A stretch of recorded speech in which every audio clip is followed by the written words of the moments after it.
प्यारे बच्चों, मैं साधु शरण पांडे, सहायक अध्यापक, नेहरू इंटर कॉलेज मनसा छापर। आज 4 जून है। आज एक बार पुनः आपका ऑनलाइन कक्षा में स्वागत है और ईश्वर से प्रार्थना है कि आप इस कोरोना महाकाल में, महामारी में आप स्वस्थ होंगे, सुरक्षित होंगे।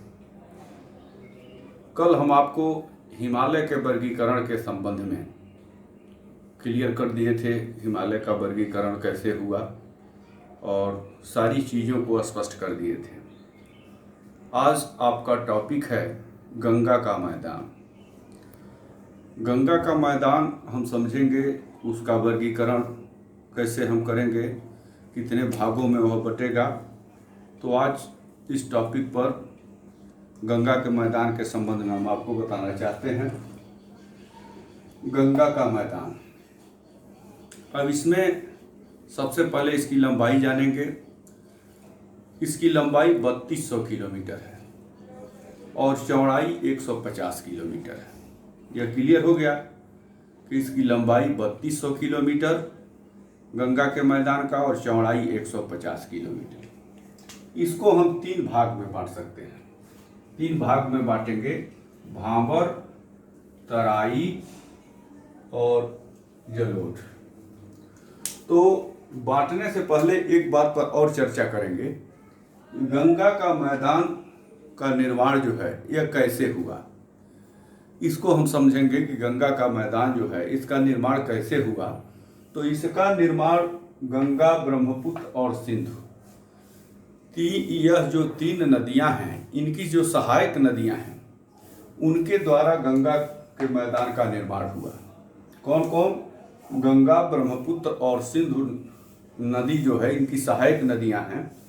इससे गंगा के मैदान का निर्माण हुआ और यही गंगा का मैदान आपको हम बताए भी हैं, बहुत ही उपजाऊ है और यहाँ पे कृषि कार्य बड़े पैमाने पर होता है और यह मैदान कृषि क्षेत्र से बहुत उपजाऊ मैदान है। अब इसको हम 3 भाग में बांटेंगे, भांवर, तराई और जलोढ़। आप लंबाई इसका समझ गए, चौड़ाई समझ गए, 3200 किलोमीटर, 150 किलोमीटर। अब 3 भाग में आप बांट दिए, भांवर, तराई और जलोढ़। भांवर का निर्माण कैसे हुआ, इसको आइए समझ रहे हैं। जैसे यह आपका पर्वत है और अब पर्वत से जब नदियां निकलती हैं, किसी भी पहाड़ से जब नदी निकलती है तो क्या होता है, जैसे ऐसे नदी निकल गई, नदी निकल रही है, तो पर्वत या पहाड़ से जब नदी निकल रही है तो उसका ढाल बहुत तीव्र होता है और उसमें वेग बहुत ज़्यादा होता है, ऊर्जा बहुत ज़्यादा होती है। वह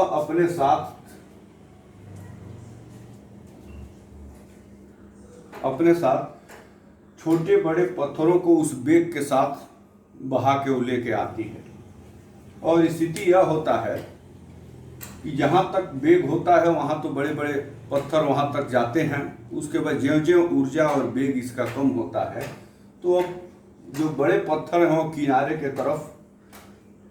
के तरफ हो जाते हैं और उसके बाद ये छोटे पत्थर आगे बढ़ते हैं और जब आगे बढ़ते हैं तो भांवर क्षेत्र की एक विशेषता आपको बता दें कि यहाँ नदियाँ एब्सेंट हैं, दिखाई नहीं देती हैं। ऊपर पत्थर आपको दिखाई देंगे, नीचे से नदी का जल प्रवाह होता है, नदियाँ बहती हैं।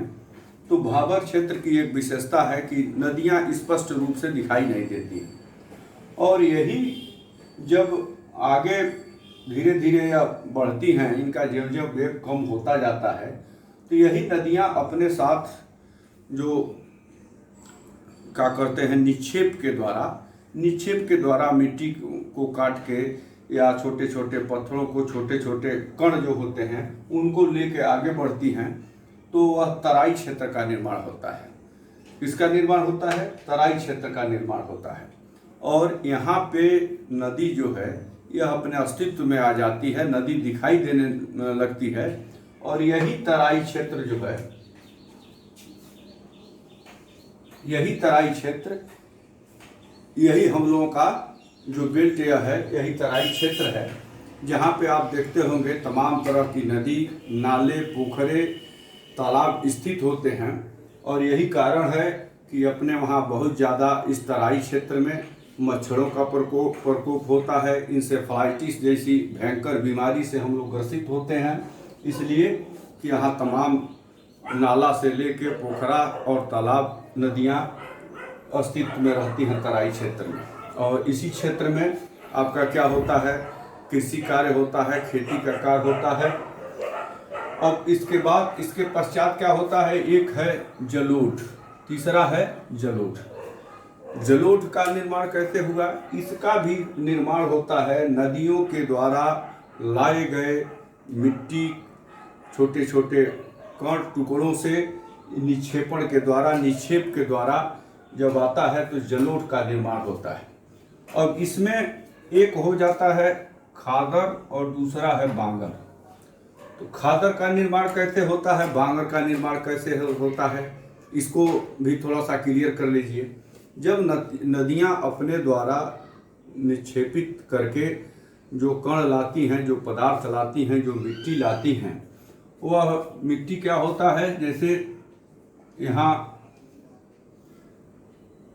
नदियों द्वारा निक्षेपित करके यह मिट्टी ला दिया गया, यहाँ छोटे छोटे कण ला दिया गया, तो यह हो गया खादर। यह क्षेत्र आपका हो गया खादर। और धीरे धीरे कुछ समय पश्चात, 10 साल 5 साल पश्चात, जब उपजाऊपन इसमें से कम हो जाता है, इन जगह से उपजाऊपन कम हो जाता है, तो वह बांगर का निर्माण, वहाँ उसी को हम कहते हैं बांगर।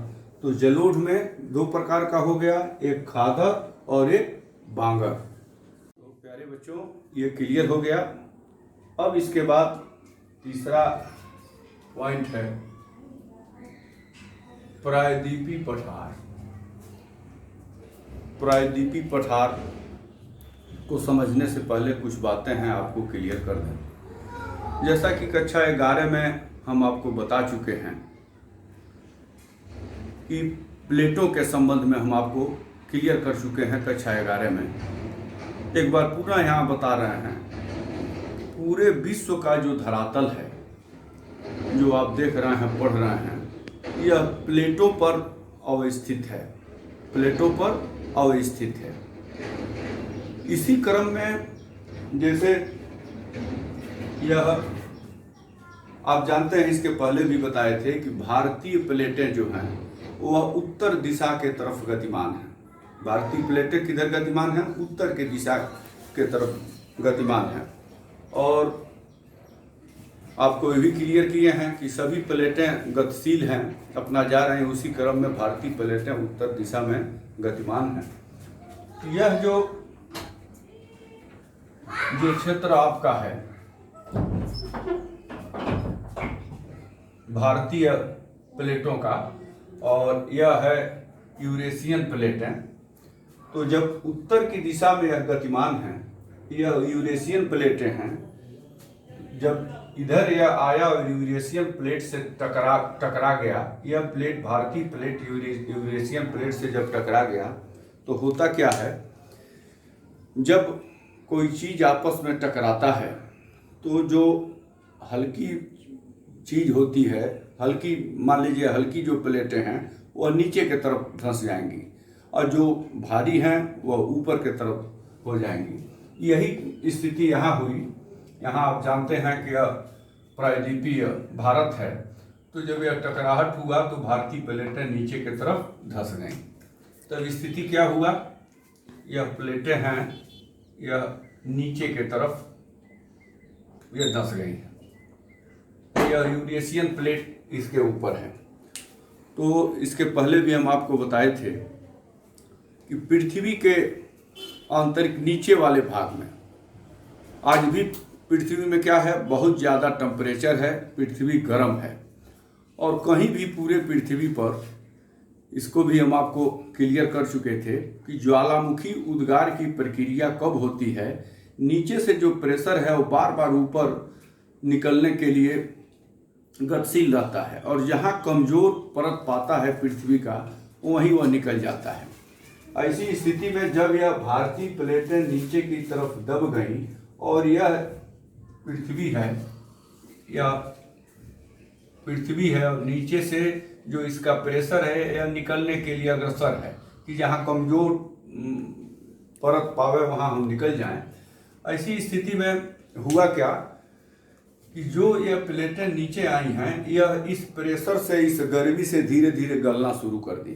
क्या हुआ? गलना शुरू कर दी। तो जब यह गलना शुरू हो गया तो इस गलने से जो इसकी ऊर्जा है और तीव्र हुई, और यह चारों तरफ से अपना यह और प्रेशर बनाई। यह गलना शुरू हुआ और इसका प्रेशर बढ़ने लगा, और स्थिति यह हो गई कि यह क्या हुआ, विस्फोट करके बाहर निकल गया। ज्वालामुखी के रूप में इसका विस्फोट हो गया, और इसी विस्फोट की प्रक्रिया से यहाँ पे प्रायद्वीपीय भारत का निर्माण हुआ, और उसके बाद वही प्रायद्वीपीय पठार हो गया। प्रायद्वीपीय पठार का भी निर्माण हो गया। अब आपको हम आगे पठार के संबंध में हम बताएंगे। आज पठारों के संबंध में हम जानकारी प्राप्त करेंगे। पठार के संबंध में अभी हम बताए, ज्वालामुखी उद्गार से पठारों का निर्माण हुआ। अब इसमें प्रायद्वीपीय पठार में पहला आपका है दक्कन का पठार। क्या है? दक्कन का पठार। दक्कन का पठार, यहाँ पे देखिए, यही दक्कन का पठार है। ये आपका दक्कन का पठार है। इसके उत्तर में सतपुड़ा श्रेणी, महादेव पहाड़ियाँ और मैकाल श्रेणी। इसके उत्तर में क्या है? सतपुड़ा श्रेणी, महादेव पहाड़ियाँ और मैकाल श्रेणी। ठीक। अब यहाँ देखिए, यह दक्कन के पठार के पश्चिमी भाग को पश्चिमी घाट और पूर्वी भाग को पूर्वी घाट कहते हैं। यहाँ पे दक्षिण में आएंगे आप, जावदी सेवराय और कार्डमम, ये पहाड़ियाँ हैं। जावदी सेवराय और कार्डमम यह पहाड़ियाँ स्थित हैं दक्षिणी भाग में। अब सर्वोच्च चोटी, जो दक्कन का पठार की सर्वोच्च चोटी पर अन्नामुड़ी, जो अन्नामलाई में अवस्थित है, डोडा बेट्टा, जो नीलगिरी में अवस्थित है। और उसके बाद एक चीज़ और आपको क्लियर कर दें, जैसे यह पूर्वी घाट है, यह पश्चिमी घाट है और यह पूर्वी घाट है। पश्चिमी घाट की ऊंचाई ज़्यादा है। पश्चिमी घाट की क्या है? ऊंचाई ज़्यादा है, और पूर्वी घाट की ऊंचाई कम है। तो स्थिति यह है कि पश्चिमी घाट से पूर्वी घाट की ओर तमाम तरह की नदियां बहती हैं। पश्चिमी घाट से पूर्वी घाट की ओर मुख्य नदी है कृष्णा, गोदावरी, कावेरी और वेनगंगा। क्या है? कृष्णा, गोदावरी, कावेरी और वेनगंगा। इसलिए कि पश्चिमी घाट ऊंचाई पर ऊंचा है और पूर्वी घाट थोड़ा सा उसका क्रम उससे नीचा है। तो पश्चिमी घाट से नदियां पूर्वी घाट की तरफ बहती हैं, जिसमें हम आपको क्लियर कर ही दिए, कृष्णा, गोदावरी, कावेरी और वेनगंगा मुख्य नदी जो है इसी पूर्वी घाट से होकर निकलती है। दक्कन के पठार के संबंध में हम क्लियर हो लिए। अब इसकी एक और विशेषता बताते हैं। दक्कन के पठार पर प्रचुर मात्रा में बड़े पैमाने पर खनिज संपदा प्राप्त होता है, और इसलिए इसको हम भारत के रूर के रूप में इसको हम जानते हैं, दक्कन के पठार को। इसके बाद मैप में आप अन्य जो पठार हैं उनके संबंध में आप जानकारी प्राप्त कर लीजिएगा। और इस पर एक क्वेश्चन आता है, जो क्वेश्चन हम आपको यहाँ बता दे रहे हैं, इस पर आप विचार करिएगा। पठार खनिज संसाधनों के अच्छे स्रोत हैं। पठार खनिज संसाधनों के अच्छे स्रोत हैं। अपने मत के पक्ष में तर्क दें। इसको आप यह प्रश्न लिख लीजिए कि पठार खनिज संसाधनों के अच्छे स्रोत हैं, अपने मत के पक्ष में तर्क दें। इसको क्लियर कर लीजिए, और इसका उत्तर आप अपने मत से, अपने तर्क से इसका उत्तर पढ़ के दे दीजिए, लिख लीजिए। उसके बाद फिर कल हम बताएंगे। बस आज इतना ही।